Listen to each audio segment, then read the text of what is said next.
The C-SPAN networks bring you long-form public affairs programming from the nation's capital and are a public service of your television provider.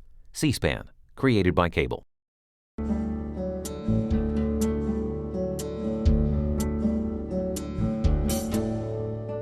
This week on Q&A, Shola Lynch, producer and director of the newly released documentary titled Free Angela and All Political Prisoners.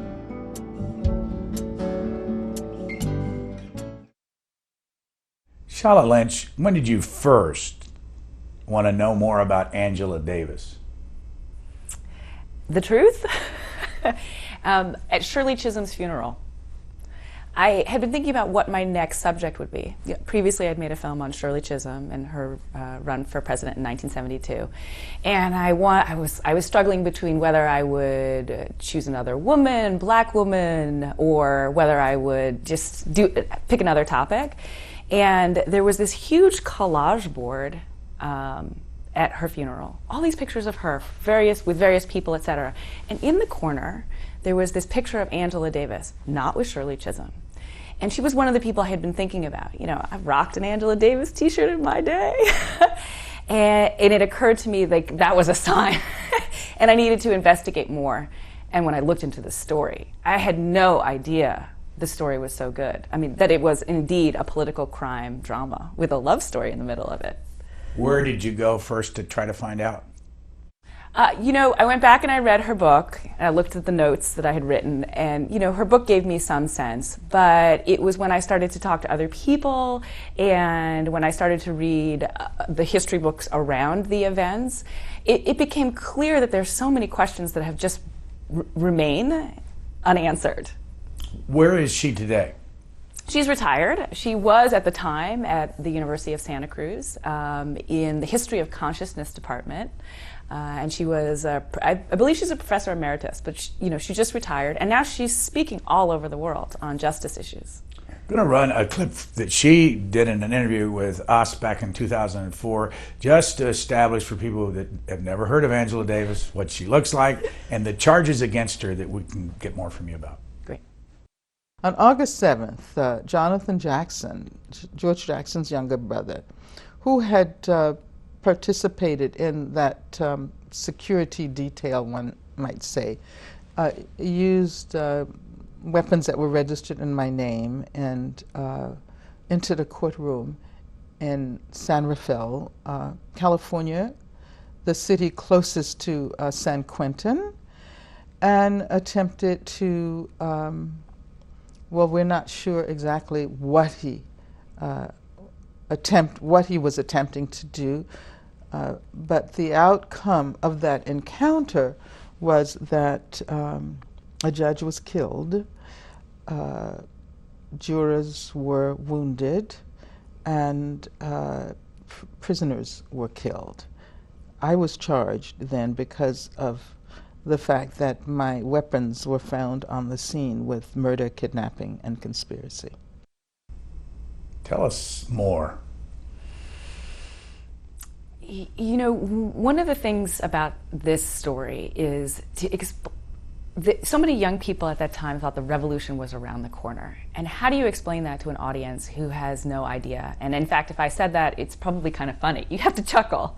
And so, it's the Vietnam War. Kids are protesting against the Vietnam War. They're protesting for women's rights. The Panthers are becoming very popular as well. And part of the urgency to create change among millions of young people across races was to arm themselves in self-protection, and particularly the Panthers. So a lot of groups were. Having a gun was in vogue, very in vogue. And so what happens with Angela is that she's at the University of California teaching, and she decides among all these political groups to become a communist. She joins the Che Lumumba Club of the Communist Party. And Ronald Reagan is governor of that state. And he pretty much says, not on my watch, not at a state institution, not with my dollars, and tries to get her fired. This gives her an incredible platform for, standing her ground, which she does. She says, no, you can't fire me. This is academic freedom. I have the right to do this. And she also uses it as a teaching moment to talk about political prisoners, Now, nobody was talking about political prisoners. And what she was talking about were these young men, particularly, who were getting caught up in the prison system, sounds familiar, on petty charges, and being given indeterminate sentences. So, for instance, George Jackson and the Soledad brothers are 3 young men who were in prison. George Jackson had been implicated in a crime, stealing $70, and had been in prison 10 years on an indeterminate sentence of 1 year to life based on good behavior. So she's trying to categorize not only Panthers who are coming in and out of prison and war protesters are coming in and out of prison as political prisoners, but young people who are getting swept up, their bodies being used for the prison system to be called political prisoners. She's pissing everybody off. When did you first meet her? It took me about a year to connect with her. Why? She wasn't that interested in talking about what happened, this period, the crime, the implications, being chased by the FBI. She wasn't, the love story. She wasn't that interested in talking about it. And so she's also one of these people you don't necessarily go to directly, and I was trying to get to her directly. So I figured out that there were very important people in her life, and I chipped away at the people she knew and trusted. Was able to get points with them, write letters, get them involved, let them see my previous work. And slowly, she came around, and she agreed to meet me. And this was only after these other people had met with me, and each one of them had seen my Chisholm documentary. And so Angela finally watched it and agreed to meet with me. And we sat down, and I was nervous, and she's shy. So we actually kind of sat there like this, believe it or not. And I think Angela's niece, said, "Will you two talk to each other?" And just said, and we started to talk. And what she said about the Chisholm film was, "I thought I knew that story." But the way she said it made me realize that there's so much about her own story, about this story, that she can't know. And I'm a historian and a documentary filmmaker, and I love weaving together various points of view with footage, the facts, the artifacts, and creating a collage that makes you feel a moment. And I had been able to do that with Chisholm's run for president. And so she was trusting that I would do that for this very difficult, very intense, very political period. Let's watch a little bit, about a minute and a half from your documentary.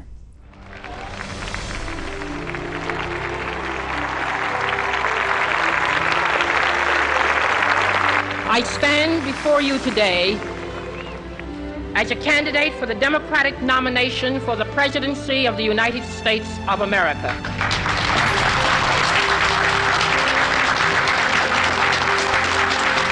I am not the candidate of Black America, although I am black and proud. When politicians come out from every corner to get the most important thing, you have your vote. Why is it that it has to always be white males, white males, white males? I am not the candidate of the women's movement of this country, although I am a woman, and I'm equally proud of that. I am the candidate of the people of America, and my presence before you now symbolizes a new era in American political history.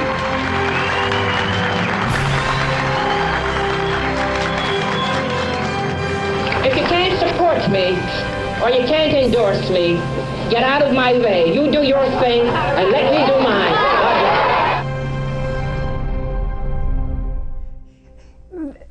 That is the best trailer for Chisholm 72 that I've seen. It's better than anything we created, that trailer. I want a copy. When did she die?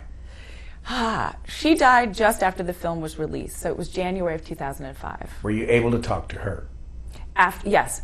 We were at Sundance in 2004. Together? No, she wouldn't come. She was feeling ill. She was feeling frail. She was, But after Sundance, I went down to Florida. I had to bring a VCR with me. We only had a VCR copy of and I set it up, went to her house, and showed it to her. And it was a spectacular moment for me because what Shirley Chisholm did is she talked to her younger self. She got lost in the movie, in the moment. What had gotten you into that whole issue with her in the first place?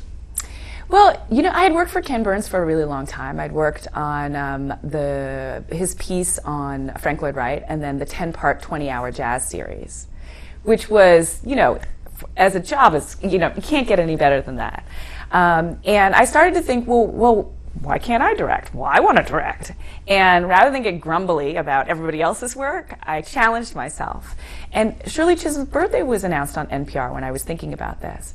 And I thought, wait a second, why do we wait till everyone's passed away and gone so they can't participate in the telling of their story? Shirley Chisholm is alive. And I realized she was the first black woman elected to Congress. That's part of what they announced on her birthday. But when I did a little bit of research and went back to the books on my shelf, I was like, how did I forget? How did I not recognize that she ran for president, not as a third-party candidate, but as a Democratic nominee in 1972, and made it to the convention. Beat half the guys. How do we not know this? So what about that 72 election, for people that don't remember anything, did you find the most important part of her involvement? Well, the thing to remember is that Robert Kennedy had been killed. So there was no front runner. He'd been assassinated, so there was no front runner. There was Hubert Humphrey, George McGovern, who became the front runner, but it wasn't obvious in the beginning, and Edmund Muskie. And then there were about 10 or 12 candidates total, all vying for the same number of votes. So what she decided, what I found out is that she puts her hat, or as Walter Cronkite says on the evening news, her bonnet into the presidential ring. But she had a strategy. So it wasn't just a vanity run. She actually knew that if she traveled around the country and collected delegates, she could get to the convention. And because the race was going to be so tight between the three frontrunners, her 50, 100, 150 delegates could be the difference between the nominee, which would give her political capital and leverage. You can, and she has a line in the film, you can yell women's power, purple power, black power, whatever you want. But what do those hard-nosed politicians know? How many delegates do you have? Why did Hubert Humphrey release his black delegates to vote for her? Because he knew he wasn't going to be the nominee. He knew. And it was a last minute. And not all of them did. Let's watch a little bit more of Shirley Chisholm, then we'll go back to Angela Davis. No problem. All of the enthusiasm that was there, that a black woman for the first time in the United States of America had the audacity and the nerve to say she wanted to guide the ship of state. She wanted to be president. And I could see the picture now. It was so exciting. But also beneath that excitement of the idea that persons other than a white male could and should be president, was part of the entire drama. That why is it that in the United States of America only white males could be president? So therefore here I was, a twofer. Not only a woman, but a black person. So therefore I was representing, in a sense, a black person and a female person. And so my campaign in the beginning was swamped with a lot of blacks and women around me. And that's how that got off the ground. But believe you me, it was not easy.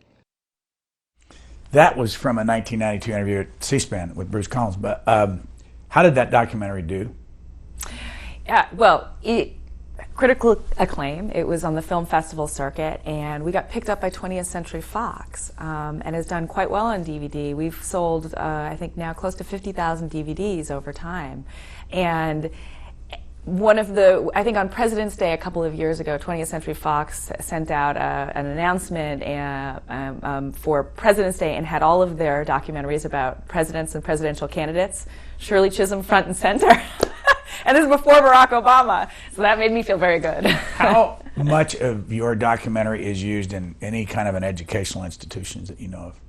I get emails from teachers, high school teachers, colleges, all kinds of professors and teachers who use that film as an educational tool. Because the thing about history is that young people aren't necessarily going to connect to it. Without story, we've forgotten about our storytelling. It's not just facts. Who cares? What's the narrative? And so with my work, I always want to tell you a really good story. And I think when there's good music and great visuals, all of that kind of collage working together, then yeah, kids will recognize that history is important and they'll remember it. And these people will become part of their American family. Shola Lynch started where in life? Wow. Hometown. Oh, hometown. Okay, New York. New York. City. City, yes. Parents. My father was a professor at Columbia, and my mother was a homemaker, but she had a nursing degree and part of an MD, and when they split up, she went back and got her MBA. You know, my parents are, neither one of them are American. My father's from Trinidad and Tobago, and my mother's Canadian, and they are part of that immigrant American story.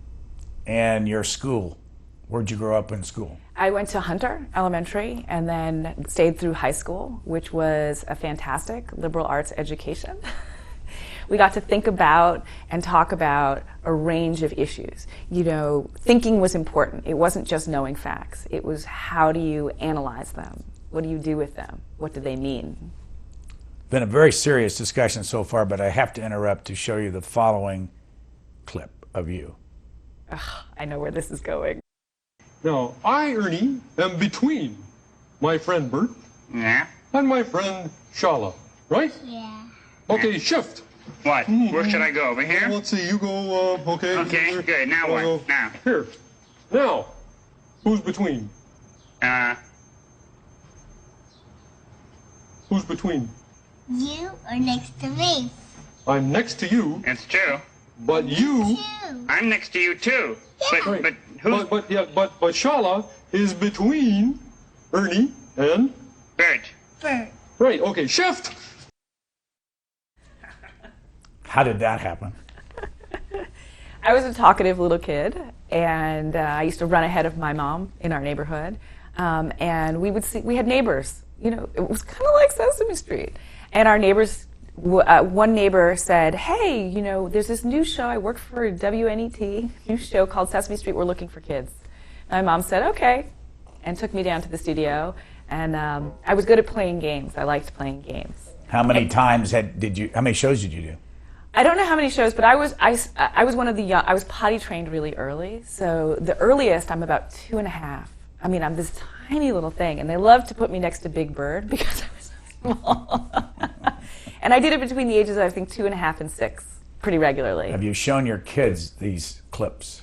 I have, and they are amazed. Well, at first, kids are like, wait a second, and then they think it's the funniest thing on the planet. How old were you there? I think I was about 4. And how there. old are your kids? My daughter is 3.5, and this young person reminds me of my daughter. Would you let my son is your 5. daughter or son do what you did with Sesame Street today? Yes, with a show like Sesame Street. It wasn't professional. It was fun. It was games. You weren't brought in as an actor. You didn't have to learn lines. You were essentially who you were. I'm not a big fan of professionalizing your children early for any reason. Your college education was where? University of Texas. I was a Lady Longhorn, hook 'em. How did that happen? And generally, that's the way the question is asked. How did you get from New York City to Austin? You know, I discovered track and field when I was, I think, in 6th or 7th grade. And I was really bad at it at first. But within a year, I became very good, and I started breaking records. I think I broke my first national record when I was 14 in the 800, the half mile. And so it became this huge passion in my life, and I wanted to be an Olympian. And so that was great while I was at Hunter, but I wanted to go to a school where I could be intellectually challenged, but also athletically. And that's how I ended up at the University of Texas. I thought it would be the best place for me. We'll come back to a little bit of your background after we watch some clips from Free Angela. Here is an excerpt. When these new developments in the Black movement happened, the emergence of the Black Panther Party, and my feeling was that I want to be there. This is like earth-shaking. This is change. I want to be a part of that.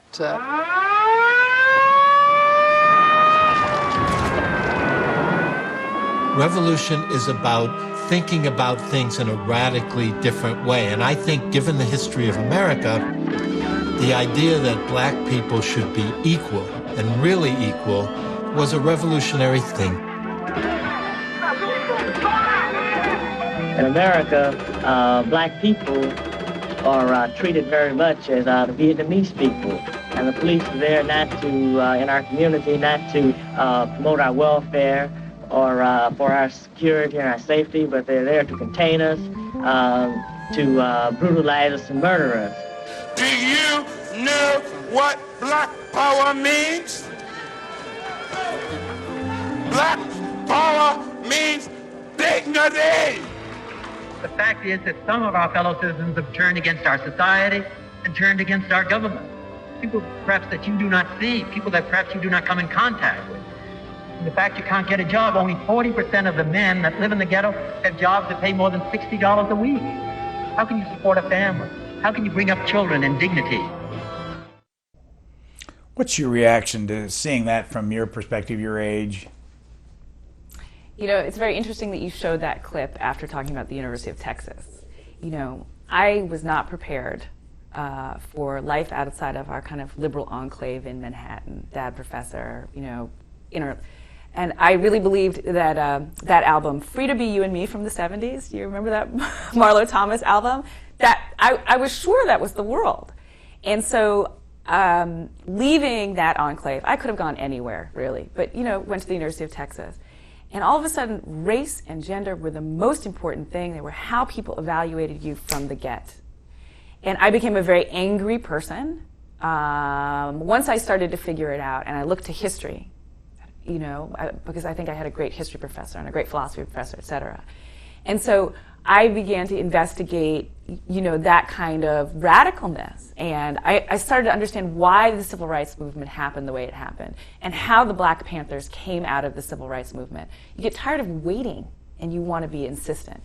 And so one of the things that then comes up in Angela Davis's story is this is the moment of the Panthers, and this is the moment of this shift from civil rights to Black power. And what I wanted for younger audiences to understand why and what it was about. It wasn't flip. It wasn't about wearing black jackets. I mean, that was cool, right? And carrying guns. But it was really about creating community and saying, I am not going to be seen as a victim in my own community. And that's powerful. And that's powerful. How did you show your anger when you were at the University of Texas? I marched, I rallied, I became part of student government. I became very interested in academics. I mean, it's so weird. Showed anger, became interested in school. Like, I wanted to change the world. What was your major?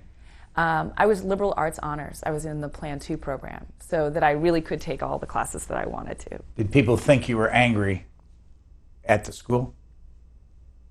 And how were you treated as a Black woman? I'm not sure that people at the school would say that I was angry. I mean, I was also an athlete, right? So, and I was treated as a Black woman, depending on the context. It was very, you know, as an athlete, I was treated like a star. When you're a Lady Longhorn, I mean, that's incredible. The racial politics on the team, not so incredible. In Plan 2, there were not that, it wasn't particularly diverse. And I remember there is a lot of curiosity about Blackness. One young blonde woman in a sorority said, so I can't even imagine your life. What do you do after classes? You know, and it was kind of innocent. It was innocent, but at the same time, really? Why didn't she think you would do what she did? You know, because that wasn't her idea of race. That wasn't her idea of Blackness. And then, you know, I grew up in also, Black folks were not so nice about my particular Blackness. You know, there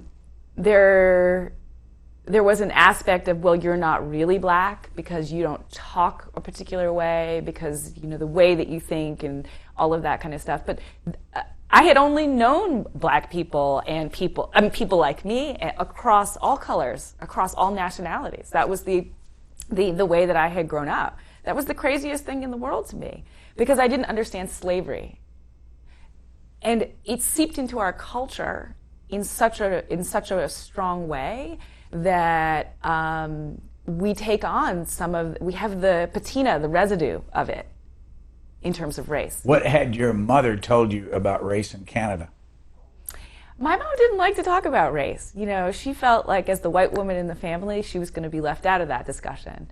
And I do remember, I came home one break and I was like, white people this, white people that, white people that. I'm sitting with my mom at breakfast, you know, white people this, da, da, da, da.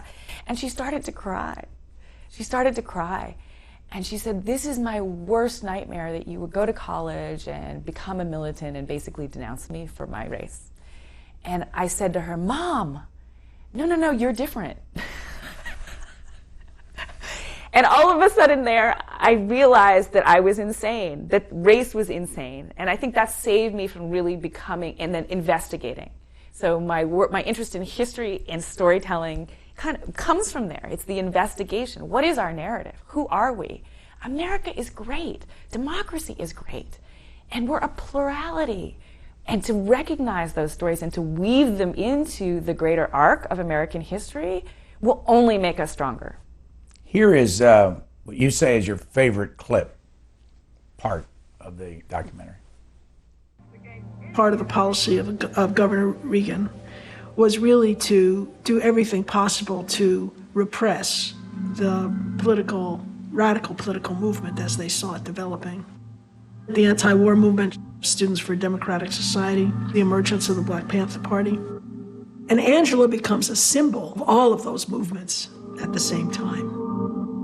There was no precedent in my life for this kind of, public exposure. And then, of course, there were all of the threats.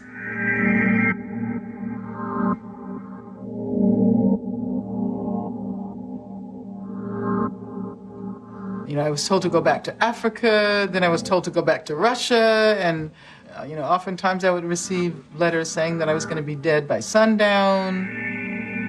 And so my life completely changed. I bought my first gun because I really feared that I might be in a situation where either the police or agents or other people would take my life. What they're doing to her is an exaggerated form of what happens every day to Black people in this country. And they're saying to those communities through her that, people have to straighten up and fly right and be good niggas, I think the first thing we have to do is certainly make sure that we do have some unity in the Black community, so that when a sister like that stands up, that they don't wipe her out as one person, that they have to wipe out more than one person. Do you know if she still has a gun? I don't think she has guns anymore. I think this period turned her off of guns. Where does she live now? She lives in Oakland.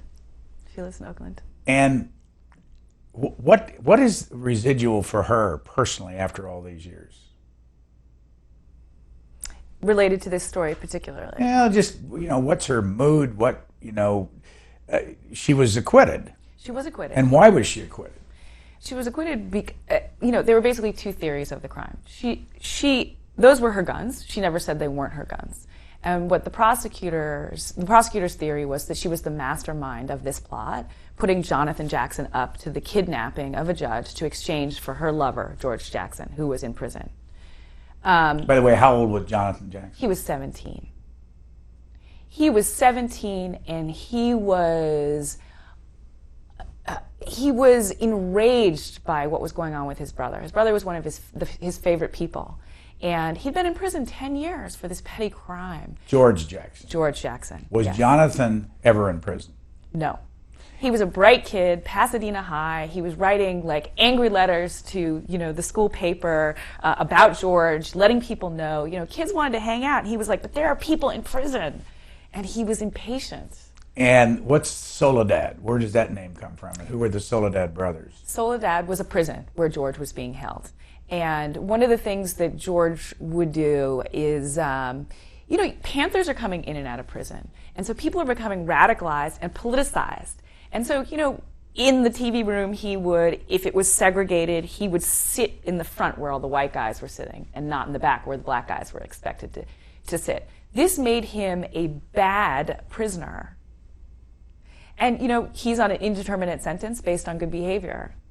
And so things escalate. What had he done originally? He had $70. He'd been in a car where another young man walked into a store, took $70 from the clerk, and he was in the car when it drove away. And when did Angela Davis fall in love with him? She fell in love with him the first time they met. But it wasn't a social gathering. He was in court, and she was part of the Free the Soledad brothers. So just to get back to the Soledad brothers, so George Jackson and the two other young men were implicated in a crime, a violent crime in the prison. So often you're in prison for one thing and you're then charged with additional crimes.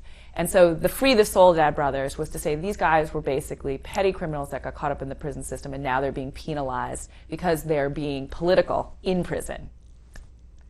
So she met him in the courtroom? Yeah, she met him in a courtroom. So she was there to support the Soledad brothers. And you have to remember, in the 70s, there were no metal detectors, right? Security was some guy in the back of the room, right? So literally, there'd be a banister, kind of like watching To Kill a Mockingbird. And George walked up to the banister, and Angela was there, and they had one moment before the guard took him away, and their eyes met. In the film, you know, I wanted Angela to be like Philippe Petit on Man on Wire, you know, like, oh, and George, when I first met him, it's, you know, ooh la la, da da da. That's not her. That's not her personality. It took a while to see how much she had revealed through her interview. So she says, you know, when I met George, and she fixes her hair. You know, when a woman fixes her hair, and she's talking about a man, she's revealed a lot. Whatever happened to their relationship? Well, he was killed. He was killed. When? He was killed a couple of years later in prison. Apparently a prison break. Most people believe that it wasn't a prison break, you know. And from the moment they met, they started writing letters. And the letters increasingly became more political and more about their passion for each other personally. Had it ever crossed your mind in your research that maybe George Jackson was a bad guy? Oh, sure. Sure. I mean, it crossed my mind that maybe Angela Davis was a bad gal. So did you ask her about that? You know, when you ask somebody, I did. Not in those terms, but I did. And I asked everyone around her. You know, I find that if somebody is guilty or innocent, like, and I ask you, are you guilty or innocent? What are you going to say? That's just like, that's like bad TV documentary to me. But there are facts, and there is proof, and there is evidence. And I had access to the FBI files. They had so little to pull this all together. I do wish that the prosecutor had still been alive. He's been dead for decades. And her lawyer just died. Yes, and her lawyer did. But he's in the film, and he's excellent in the film, Leo Branton. Here's another clip from Free Angela, and before we go there, it's about the two funerals. The judge was killed where? He was killed in the parking lot, in the van. Who killed him? Let's watch the clip and then talk about that, because that's an interesting question. Okay. The funeral for Superior Judge Harold Haley was a major civic event. The cortege escorted by a detail of 60 police officers from cities all over the San Francisco Bay. Judge Haley, after all, was a prominent man, and his death deeply shocked and angered his peers. His kidnappers they described as hoodlums who called themselves revolutionaries. Across the bay in Oakland, there was another funeral for Jonathan Jackson, the young Panther who is supposed to have staged the bloody kidnap attempt. I and my husband, we went to Jonathan's funeral. Everybody in their Sunday best, many people weeping. And they brought the casket out, and Mrs. Jackson followed, people holding her up and a handkerchief to her face. And it said to me, what he had done represented something, because that was thousands and thousands of people out there in the street. Nobody organized that. People just came.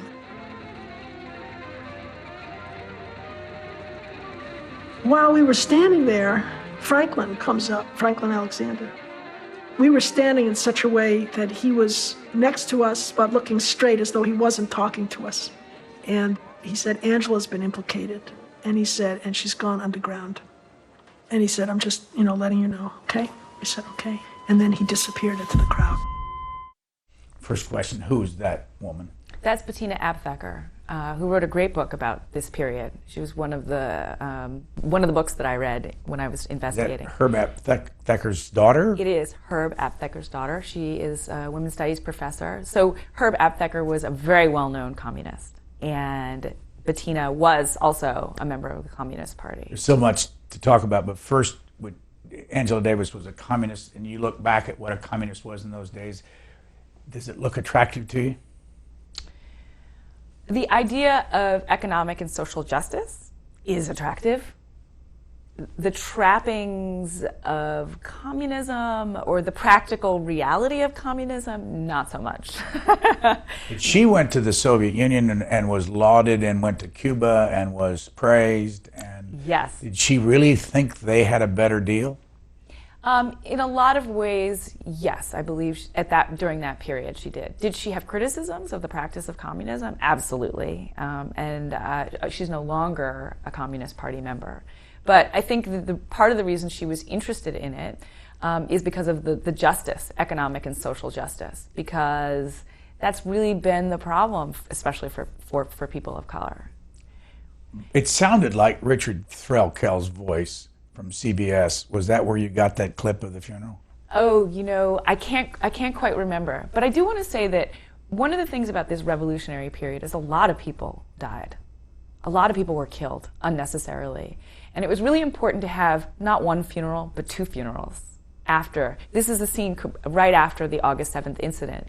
Because no matter what side politically you were on, you were going to funerals. And there was deep regret and sadness about that. Who killed Jonathan Jackson? This is the thing. The ballistics that were kind of measured and taken were all from that August 7th event. It was very unclear who shot who and how it happened. And it was also very unclear as to whether the guards shot first or whether the shooting came from the guards van. Of what? So, it's a court, and then over the radio call there's a prison, there's a kidnapping going on. San Quentin prison is nearby. So every bit of law enforcement was on those radio waves and came to the Marin County Civic Center. So they're all outside. And how we have evidence of what happened is there were two photojournalists, one that happened to be there, and they were the Marin Independent Journal, and one that heard the call and ran over there on the radio waves. And so there are two different vantage points while the whole thing is unraveling, taking photographs. It's a documentary filmmaker's dream. Where did you find all that? Well, it was kept in the archive there at Marin, and the photographers, one photographer has passed, the other, Roger Bockrath, is still alive, and he also had some of the photographs. But there's evidence of things that exist. How many were killed in that incident? Oh, goodness. The judge was killed, two of the prisoners were killed, Jonathan was killed. The jurors that were taken hostage were wounded slightly. They were the women. But not majorly, and the prosecuting lawyer at the time was paralyzed. So there was major death and injury. Did you say the prosecutor's dead? He's not dead. I don't know whether he's alive or not, but he was injured badly. He was in a wheelchair for the rest of his life. What happened right after this? For who? Angela Davis. She got wind of the event. She had bought these guns, or some of them. They were all her guns. They were her guns. And in fact, one had been purchased about 2 weeks before this event. There was a Soledad Brothers house being opened, Free the Soledad Brothers house, being opened in San Francisco, which is where the trial was going to be. And so it was in vogue to have a gun in your political office. The interesting thing is when she bought that gun, she was very well known, and the clerk was like, "Hey, you're Angela Davis." She's like, "Yeah," and she signs an autograph. So the two competing theories of the crime are either she's the mastermind and she did this, she put 17-year-old Jonathan Jackson up to this and used her own guns. The defense pretty much was Angela Davis is not stupid. If she were going to do this, at bare minimum, she wouldn't be using her own guns. And certainly she could have had access to them. So, it plays out over details in the courtroom. Here's from your documentary where the FBI began its search, public enemy number 1 or 3? Top 10. The FBI and the police descended on the black communities all over the country and began pulling in any young, tall black woman with a space between her teeth because they just had this general description. We had her fingerprints and a photograph of the girl with a big afro. And every office gets a box full of those things. There were unmarked cars parked across the street. I knew then, this was the FBI, and that we were under surveillance. So many hundreds of black women with big afros were stopped on suspicion of being Angela Davis.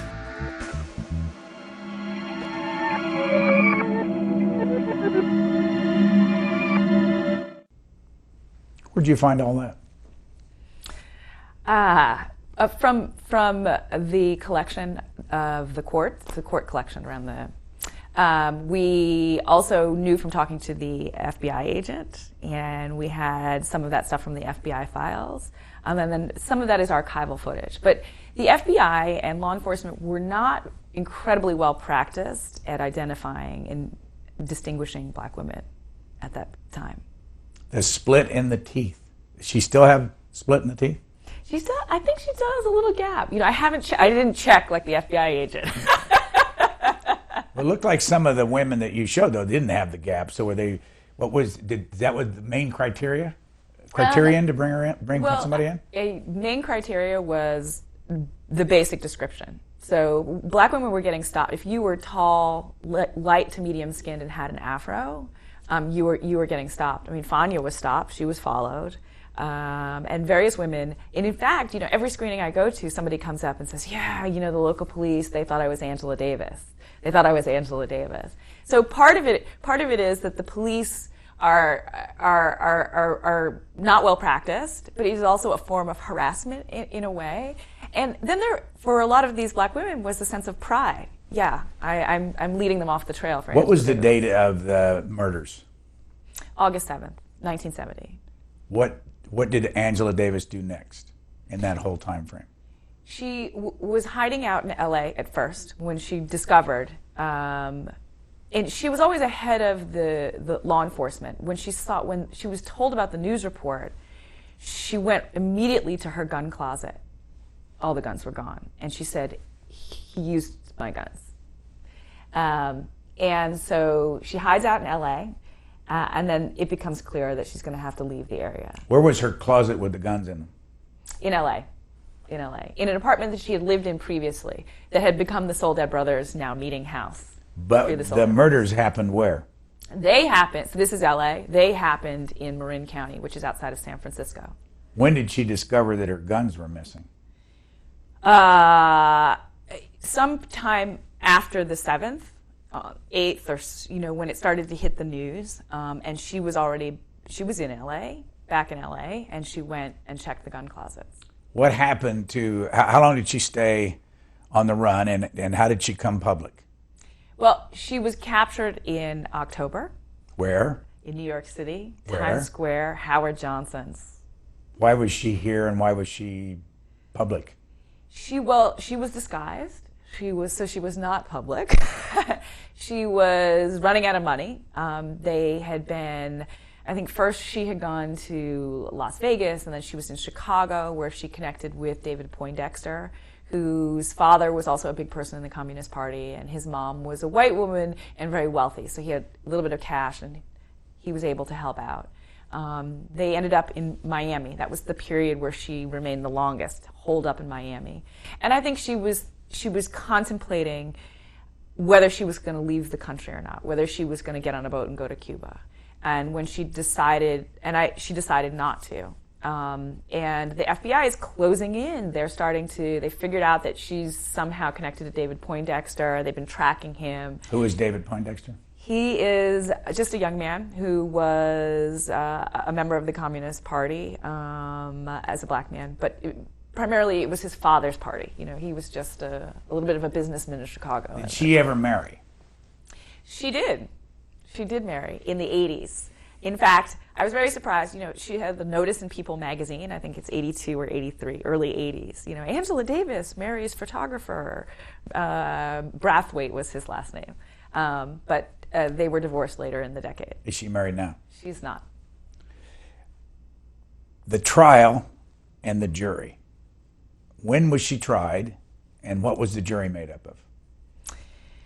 So it took a long time to get to trial. It took a long time to figure out the judge and all the parties to agree. And the jury was made, and it was and the location of the trial, right? So Angela and her team wanted it in San Francisco. The prosecution did not. They wanted it in Marin, and so there had to be a compromise. Explain the difference. So Marin was where August 7th happened. There would be a very angry community of people, most likely whether she would have been convicted. Marin's across the Golden Gate Bridge, up above San Francisco. Exactly. And the Marin County courthouse is actually a Frank Lloyd Wright building. Beautiful, like a spaceship landing in the hills in Marin. And so the trial ended up in San Jose, which was south of San Francisco. South of San Francisco. A working farmer community, not particularly diverse, but more diversity than Marin County. The jury was an all-white jury, except for a Hispanic male. How did that happen? The voters, you know, how do we select our juror? If you're registered to vote, you're up a potential juror, and so that was how it happened. Did you look into what the pool was for jurors, and were there any black people available?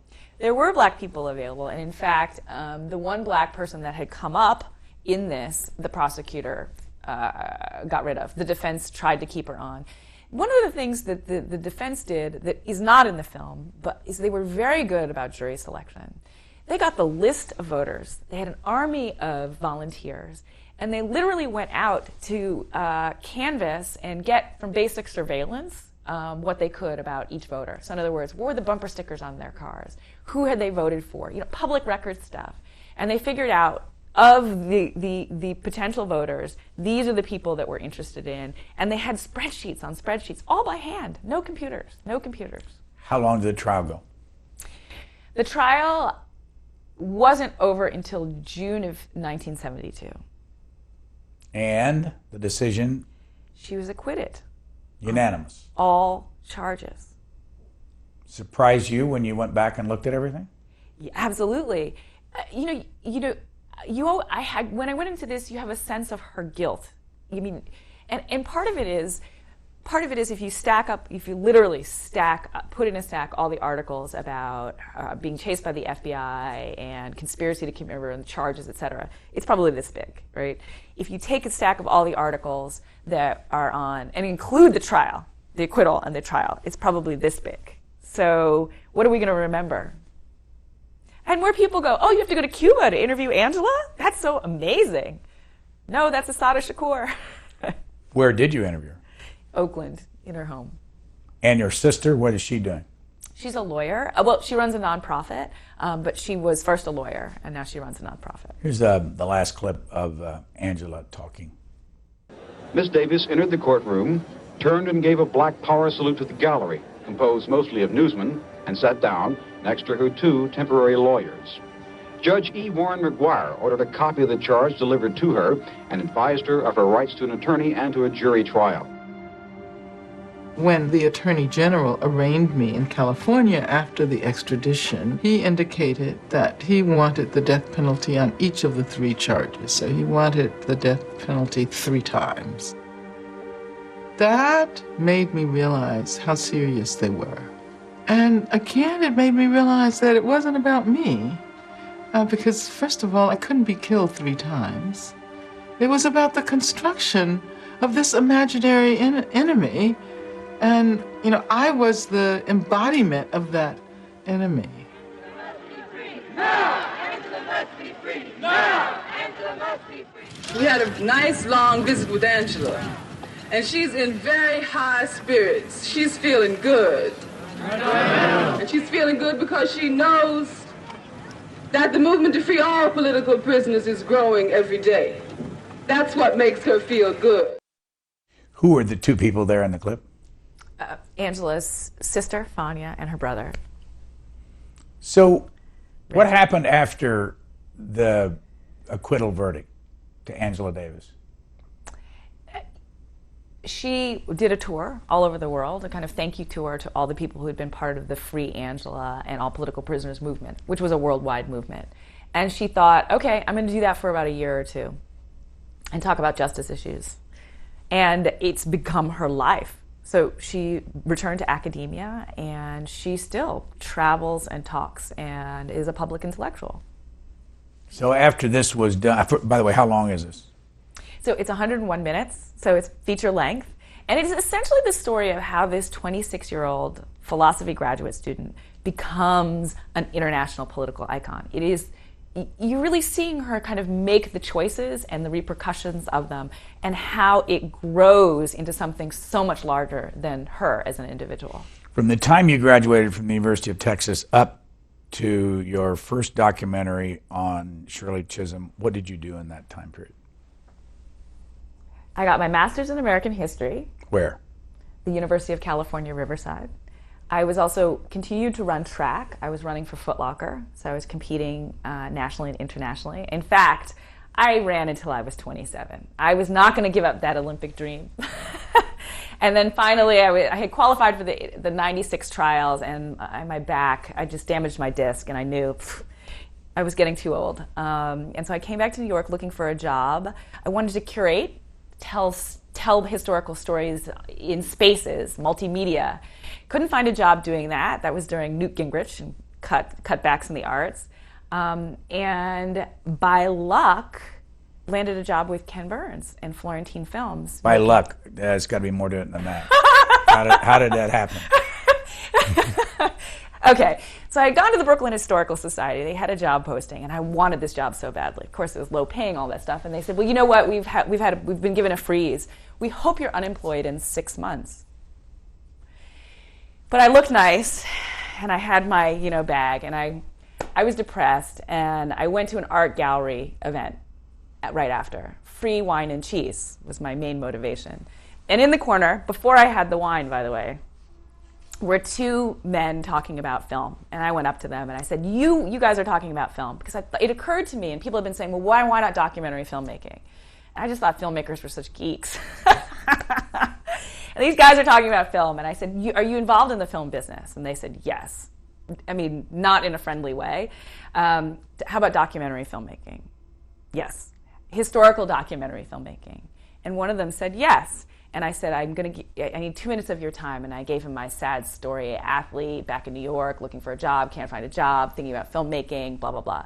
He gave me his card, and he was a senior producer for Ken Burns. And I had already just sent my resume.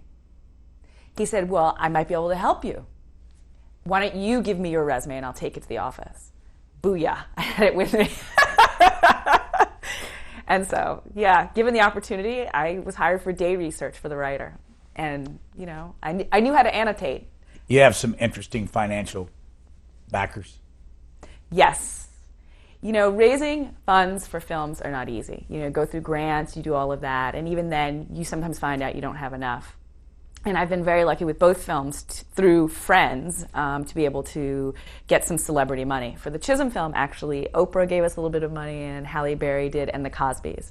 For the Angela Davis film, we got close to the end, and the cost of the footage was enormous. It was 3 times what we had budgeted.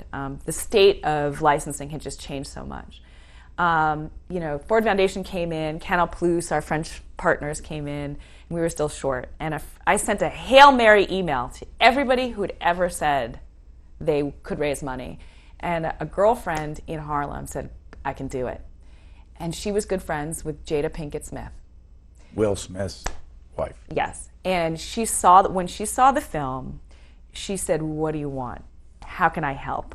And really has stood up for this film. And she's the one who showed it to her husband. I get so pissed when people are like, yeah, Will Smith and Jay-Z are behind you. Now, it's Jada, and she brought the guys. We love the guys, but, you know, it's when women stand up for women's stories, they will be made. How did Jay-Z get into this? They went to Jay-Z and showed him the film, and he, I've never met him, so I've never met him, but he said, yeah, I'm down. So your husband, shy man here in Manhattan. Yeah, well, my husband His name? His Vince Morgan, and he's a very gutsy man. He believes that as a politician, he can do right by the people, the citizens. He ran for Congress against Charlie Rangel. He's now running for city council here in Harlem, and has a great chance of actually being in the mix and winning the seat. And his ideas, you know, there's so many resources that are available to us that we're not taking advantage of. And we're part of that generation where we think a little bit outside the box, and we have the energy and excitement to take resources and to make them work for everybody. Where'd you meet him? In a bar. Here in Manhattan? In Harlem, baby. In Harlem. How long have you been married? Vince has never not known me working on this Angela Davis film. So now that it's over, we do wonder what we're going to have to talk about in the evening. So what's next? What's the next documentary? Well, I would like to write the book. I mean, and the film, there's so much original research that we unearthed for Angela Davis that I'm in the process of getting those materials together to write the book. And in terms of films, I'd like to reimagine Harriet Tubman as an action heroine. And I'd like to do the doc, but it also will be a major action movie. Think about it. How is it possible that she could see herself as a whole person under the violence of slavery, the physical, the emotional, the psychological, and that she had the ability literally to cloak herself in invisibility, run to freedom, be a freedom fighter, and to return over and over again to be a general in the Union Army? That's an action story. Book will come out when? Well, yeah, I'm working on that. But it's going to happen. I'm one of those types. When I say it, I'm going to do it, I'm going to do it. Can you buy Free Angela? So we will be out on video on demand and on DVD soon, and next year it will be on television. Right now, through tugg.com, you can literally tug the film to a local theater near you and see it on a big screen. It's one of those films like, I made it for the big screen. It should be seen with an audience, and you need to talk afterwards. You need to talk. Shola Lynch, we are out of time, and we thank you very much. Thank you. This has been wonderful, really.